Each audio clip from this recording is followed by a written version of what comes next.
For the 60th annual Chicago International Film Festival, we are getting a focus on Italian films and filmmakers. Antonio Piazza, co-director and co-writer, was just in Chicago for the screening of Sicilian Letters. Thank you so much for your time today.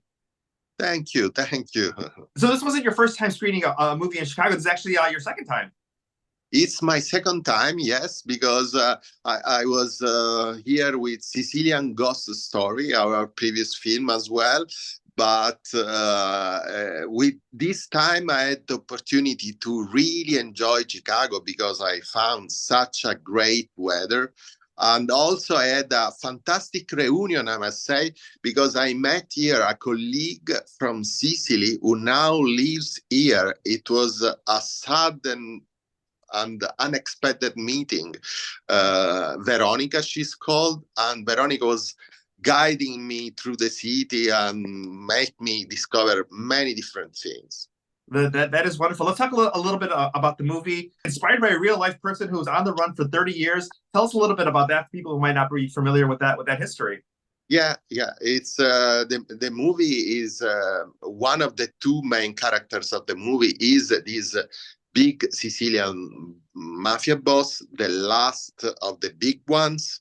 And imagine that a few years ago, even on American magazine, there was a list of the top wanted criminals around the world.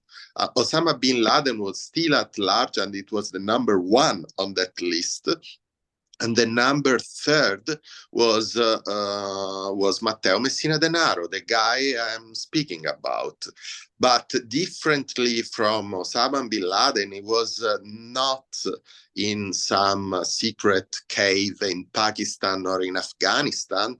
Now that after 30 years at large, only last year, they arrested him. And they found his hideout, and it was 100 meters from a police station in Sicily.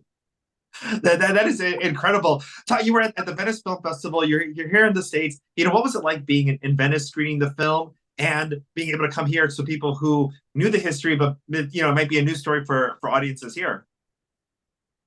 In Venice was great. The film had a very warm welcoming, and it was I must say it was a very good launch for the Italian release of the film. The film is now in Italian theaters, and we have a very good box office, which makes me happy and relaxed. And it's the very beginning of the journey of this film, and I'm happy that the American journey somehow started in Chicago, because it is where it started also with our previous film. This festival has selected all our film, including our very first short film, and that is an honor. It's amazing. And is this film part of a trilogy of movies that you're making? In a way, yes. It's because we are Sicilian, and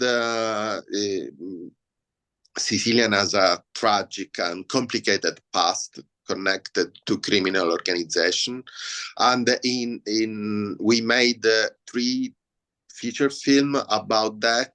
The first one, Salvo, is a noir. It's the story of a strange meeting between a mafia killer and a blind young woman, a meeting that changed their lives. The second one is called Sicilian Ghost Story, and it's a sort of noir fairy tale, a dark story with a couple of children, and it's based on a true event. And this one, we can say that it's the first time we're using comedy, even if it's a dark comedy. But that because we were reading the letters of the fugitive, because this guy was writing a lot of letters. And in these letters, we found a lot about him and about his family and the world around him. And the world around him was grotesque, was ridiculous. Yeah, let's talk a little bit about the title of the film and the way the letters were communicated from the two individuals and the lengths they had to go through to communicate. Yeah, they have to use even nowadays they have to use letters handwritten or typewritten because they mistrust technology. They are afraid of technology. But this guy had to write a lot of letters to run his business, and it was turning himself in a sort of writer in a way. And the specific exchange of letters that gave us the idea of the film is an exchange of letter between him and a former mayor of his little town, a Sicilian politician.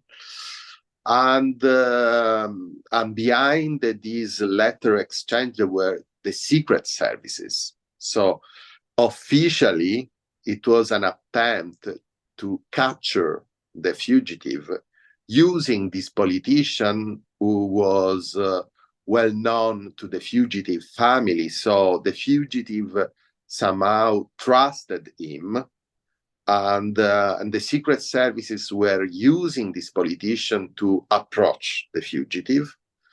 It's an exchange of letters that ran for a couple of years. But as you can imagine, the film is set at the beginning of the year 20s, and they arrested him only last year. So you can guess that the end is not what you expect. You're not gonna, yeah, exactly. As far as maybe audiences who missed it during the Chicago International Film Festival, is it going to be screening coming back to theaters? Do you have any idea yet as far as like when American audiences can see it next? Well, I can just hope that it happens. You know how it works. Yeah. I can say that I'm sure that we will back to the US. Let's say I'm optimistic about it. Yeah, and that's why also too why you got to go to those film festivals and go ahead and check out the film, so you can be the first first audiences to go ahead and check it and spread the word about these amazing films that are part of the festival. Yeah. I think I've seen the reaction here, and which was not for granted because it's such an Italian, I would say, Sicilian story that it was not for granted, at least for me, that it was speaking to the audience in Chicago as well.